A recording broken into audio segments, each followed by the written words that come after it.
Estamos de volta com mais um encontro do curso de Kubernetes e hoje, no nono encontro, a gente vai dar prosseguimento às estruturas automatizadas utilizadas de fato no K8s, no Kubernetes, especialmente agora em ambiente multinode. A gente pode utilizar em ambiente single node de uma máquina só, mas a gente vai utilizar em ambiente de duas máquinas, um ambiente de cluster multinode, a estrutura de deployment, que a gente comentou no encontro passado sobre o replica set, que faz as réplicas dos pods, né, dos pods e consequentemente os containers neles. E aí eu disse que a gente geralmente não utiliza o replica set porque existe uma outra estrutura que possui o replica set em sua composição, que é a estrutura do deployment que a gente vai ver aqui. Por isso o conceito é basicamente o mesmo do deployment para o replica set. A questão é que o deployment ele possui alguns aprimoramentos a mais do que o replica set e possui o replica set em sua composição, como a gente tinha comentado. Então, o conceito é uma maneira de automatizar o gerenciamento de pods, porque desde o começo do nosso curso a gente vem frisando que a função do Kubernetes de orquestramento de containers e gerenciamento de cluster, consequentemente, é fazer com que nós, usuários, possamos interagir de uma forma, digamos assim, de alto nível com relação ao Kubernetes. Ou seja, a gente manda o Kubernetes, o K8s, né, gerenciar, criar determinada estrutura. É aí que a gente usa aquela questão de DevOps, que é a infraestrutura como código. Ou seja, a gente cria os manifestos, nesse caso a gente cria o replica set, hoje a gente vai criar o deployment, que é a estrutura, a gente define os parâmetros dessa estrutura e diz para o Kubernetes, a gente envia esse manifesto, executa, ou o manifesto pronto, cria, enfim. A gente envia esse arquivo YAML, YAML, para o K8s e ele se encarrega de fazer isso de uma forma de baixo nível. A gente não tem essa, digamos assim, essa função. Essa função é do Kubernetes, é para isso que ele existe. Permite, então, no caso deployment, permite especificar um estado desejado de um conjunto de pods e o cluster vai constantemente trabalhar para manter o estado desejado, ou seja, a gente tinha falado já no encontro passado, né? O pod ele possui um ciclo de vida. No caso, quando a gente cria aquele pod, ele possui um objetivo de vida, digamos assim. Por exemplo, um pod que tem como função criar o que tem em sua composição container de sistema operacional Ubuntu. A função dele é criar e instalar o sistema operacional Ubuntu. Porém, o pod, como qualquer outro pod, nesse caso esse pod possui um ciclo de vida, ou seja, depois que ele executar a sua função, o seu objetivo de vida, ou seja, nesse caso, instalar o Ubuntu, ele vai simplesmente morrer, ele vai ser encerrado, finalizado, vai ser o status dele lá, tá bem? A gente, como usuário, não quer isso. A gente quer manter o Ubuntu instalado e funcionando sempre quando a gente acessar o cluster. Para isso, a gente cria esse tipo de estrutura, nesse caso, deployment, juntamente com o conceito de réplica set, que aí a gente faz, digamos assim, a gente multiplica em tantos clones aquele pod que a gente quer. No caso do Ubuntu, né? Digamos que seja 3 pods de Ubuntu, a gente diz aí nessa estrutura de manifesto do deployment, tá bem? Então, dessa forma, o pod permanece vivo, no caso ele permanece de pé, funcionando, o ciclo de vida dele é praticamente congelado, tá? O status praticamente congelado. Em seu ciclo de vida, todo deployment ele cria um replica set, porque o replica set faz parte da estrutura do deployment. E o deployment ele, em funcionamento descarta a necessidade de lembrar de IP de pods e algo do tipo. Entre as vantagens tem a escalabilidade, é por isso que o deployment ele possui o replica set e mais alguns aprimoramentos. Entre esses aprimoramentos tem a escalabilidade, a gente pode aumentar ou diminuir o número de réplicas, né, desse replica set dentro desse deployment que a gente vai criar ou remover desse ou desses respectivos pods. Atualizações é possível alterar a imagem de um container de um pod para uma nova versão, que a gente chama de rollout, e o deployment vai gradualmente substituir os containers para essa nova versão, tá? Ele não vai trocar todos ao mesmo tempo, ele vai atualizando de um por um, por quê? Porque se der erro em um, ele vai corrigir esse erro e os demais ficam funcionando para manter o status vivo, no caso, para que você consiga permanecer acessando, mesmo que enquanto uns ou outros estão atualizando. Então, não vai ser atualizado tudo para simplesmente parar a sua aplicação para atualizar e depois você pode usar. Não. O seu uso, nesse caso, vai ser constante, ele vai atualizando gradualmente para uma nova versão, evitando o que a gente chama de downtime, é isso que eu te expliquei, né?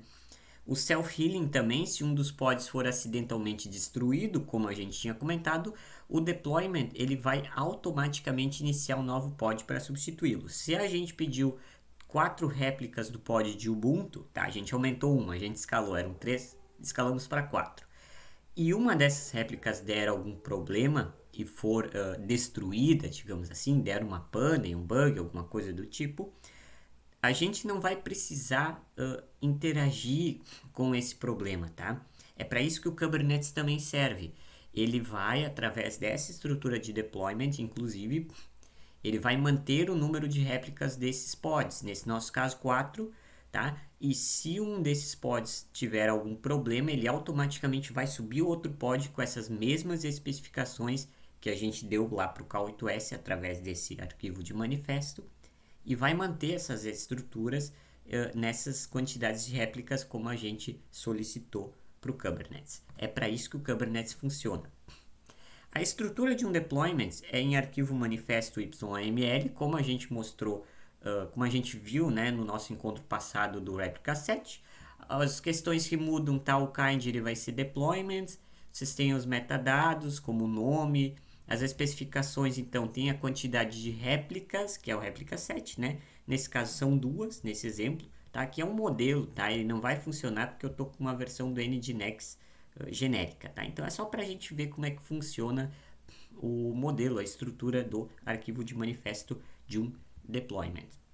A gente tem as match labels, vale lembrar aquela regra, né, que a gente mantém as labels iguais, né, tudo correlacionando e segue, tá? Aqui a gente pode ter um ou vários containers nesse pod, então a gente especifica o nome, a imagem, se aqui é documentado, né, no caso, se o desenvolvedor vai precisar abrir uma porta, se sim, qual que será nesse caso, tá?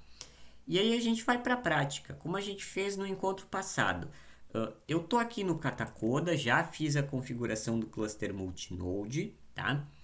Eu usei aqui no caso eu configurei, né, o control plane, que é a máquina master, fiz um join, tá? Incluí a máquina Node 1, que é uma máquina worker, para ser gerenciada pela máquina Master Control Plane.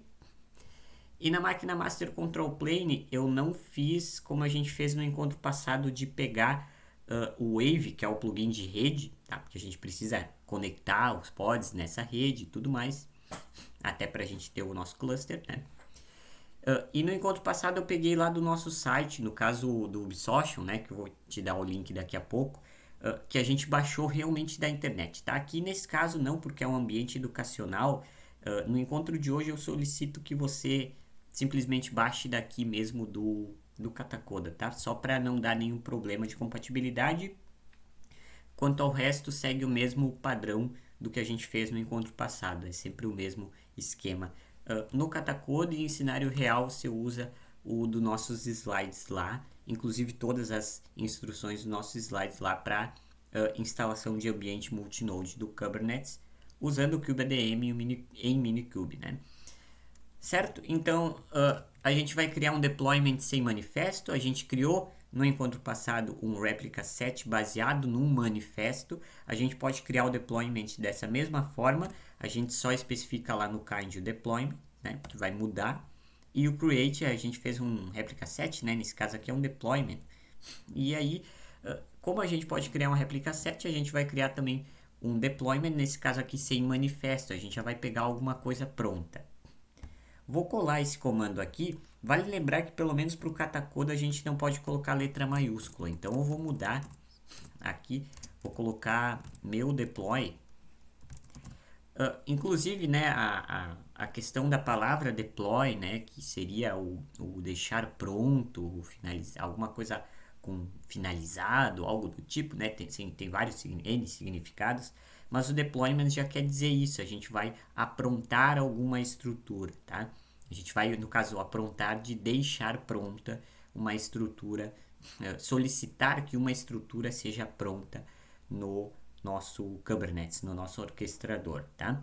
Utilizando o componente kubectl de códigos do Kubernetes, a gente vai criar um deployment com o nome do deploy. Eu coloquei aqui nesse caso meu deploy. Você pode colocar o nome que você quiser, onde que a gente vai pegar uma imagem pronta do Nginx. Só dá um enter aqui, ele criou o deploy. Tá?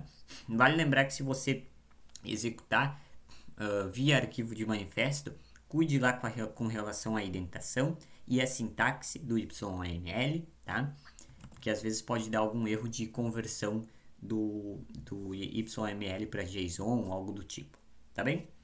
Vou dar um kubectl para a gente ver os pods, tá? Kubectl get pods, pods relacionados, menos ou wide. Que a gente tem aqui, inclusive a gente tem um IP, esse IP, vamos deixar ele aqui, no caso, para que a gente vai utilizar depois, a gente vai acessar esse pod, tá? A gente pode mostrar os deployments com kubectl get o que? Deployments, né? Posso dar um tab aqui, não vou citar nenhum nome específico, coloquei simplesmente deployments. Tenho o meu deploy, né? No caso foi salvo, está pronto, atualizado e disponível. E o tempo de uso dele, né?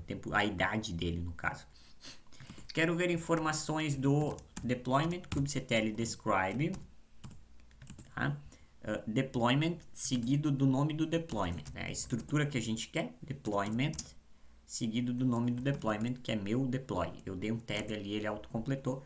A gente vai ter algumas informações do deployment. Então, inclusive, a gente vai ter as réplicas e tudo mais que a gente colocou lá. Tá bem? Vou dar um Ctrl L aqui, vamos ver se a gente consegue ver algumas coisas a mais. As labels, réplicas, tá? Aqui ele definiu por padrão uma réplica, tá? Quantas estão atualizadas, total, disponíveis, não disponíveis e nesse formato, certo? Vou dar um Ctrl L para limpar aqui. Inclusive esses comandos a gente executa todos no masternode, tá? Na máquina master, no caso. Nesse nosso caso aqui, o control plane, que é a nossa máquina master.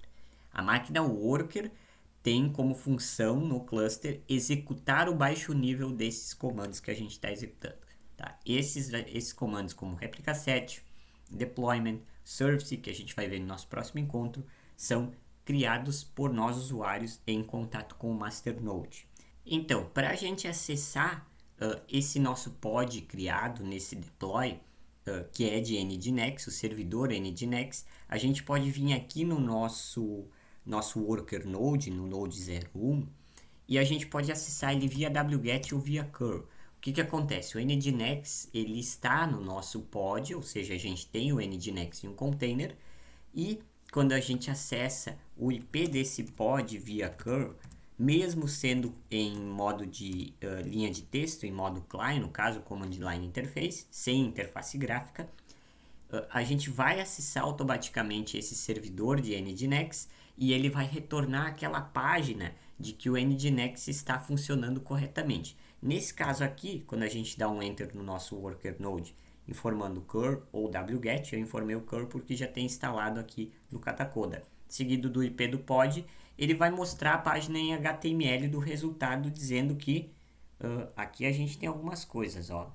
Welcome to Nginx, e vai dizer que o Nginx está instalado com sucesso, ou seja, deu certo o que a gente tentou, criar um ambiente de um pod, no caso de container Nginx, no nosso cluster multinode, mesmo sendo em linha de comando, ele funcionou corretamente. Se eu colocasse uma interface gráfica aqui e acessasse o IP desse nosso pod, a gente acessaria essa página visualmente, né, nesse HTML, tá bem? Seria mais ou menos isso, mas o deployment ele tem mais alguns aprimoramentos, como a gente vinha falando. A gente pode escalar as quantidades de réplicas com o kubectl scale, menos réplicas, o número de réplicas que a gente quer alterar. Por exemplo, a gente tinha uma réplica nesse nosso exemplo prático. Eu posso trocar para 3, informando 3 aqui, deployment, o nome desse deployment. Nesse nosso caso era meu deploy, né? A gente pode remover os pods desse determinado deployment, informando a label desses pods. A label serve para isso, né? Como a gente vinha falando lá nos nossos encontros dos primórdios, digamos assim, do início do nosso curso, a label ela serve para filtrar ainda mais, né? Com mais especificações. Como a gente mostrou aqui, pode mostrar no caso os pods relacionados com -w, deployment fará os pods de acordo com a quantidade de réplicas solicitadas, é como a gente tinha mostrado antes. O -w ele vai mostrar ali, você pode dar um Ctrl C para sair, atualizar o deployment com uma nova versão da aplicação, que ele vai fazer aquela atualização gradual. A gente faz o set image deployment, barra seguido o nome do deployment. Aí a gente coloca lá, né? Por exemplo, o Nginx na versão 1.91. É uma versão fictícia, tá? Mas digamos que a gente tinha na versão 1.15, a gente quer atualizar para 1.91 para gravar menos record. Ou seja, ele ficará com status scaled up, no caso que ele está sendo atualizado. Aqui que ele foi atualizado, no caso.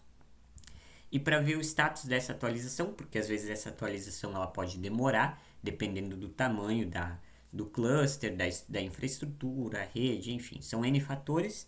Você pode colocar o kubectl rollout, como a gente tinha mostrado ali no conceito teórico, status deployment, seguido do nome do deployment, né? No caso aqui a gente colocou uma estrutura de diretório, seguido do nome do deployment. E para descrever informações desse deployment, como a gente mostrou na prática anteriormente, kubectl describe qual que é no caso a estrutura, um deployment, o nome do deployment. E para desfazer a atualização, que no caso tinha sido genericamente feita aqui em cima, né, hipoteticamente feita, a gente faz o kubectl rollout undo para desfazer a atualização, seguido do diretório ou diretamente o nome do pod específico. E aí, antes o status desse pod em específico estava scaled up, agora ele vai ficar para scaled down. No caso, ele vai desfazer aquela atualização que tinha sido aplicada anteriormente. E vale lembrar que esses comandos do deployment, como a gente comentou ao longo do nosso encontro, as atualizações e modificações aplicadas no deployment elas serão gradativas, ou seja, o K8s vai atualizar um pod com aquelas especificidades indicadas de atualização e após esse primeiro pod estar funcionando 100% corretamente, ele vai aplicar essas atualizações gradualmente nos demais pods sucessivamente, respectivamente, tá bem? Não vai ser tudo de uma mesma hora, como a gente mostrou ali no downtime, tá? Então é de um por um. No caso, a aplicação ela não ficará indisponível para que a gente acesse e ao mesmo tempo também vai sendo feito esses testes, digamos assim, que o K8s vai fazendo para verificar se a atualização está funcionando e se está tudo de acordo com o planejado e especificado por nós usuários para que o K8s atenda às nossas necessidades. Mais informações e os códigos também lá no meu site, ubsocial.github.io. Se você estiver me assistindo pelo YouTube, esse link vai estar na descrição. E no nosso próximo encontro a gente vai trabalhar uma estrutura ainda maior que envolve esses conceitos, chamada de service. Segue o mesmo padrão do que a gente vinha vendo até então com réplica set deployment, só que vai envolver mais conteúdos e componentes em redor, no caso, né, dessa infraestrutura, na nossa infraestrutura de cluster multinode com o orquestrador de containers Kubernetes. Um abraço e até o nosso próximo encontro.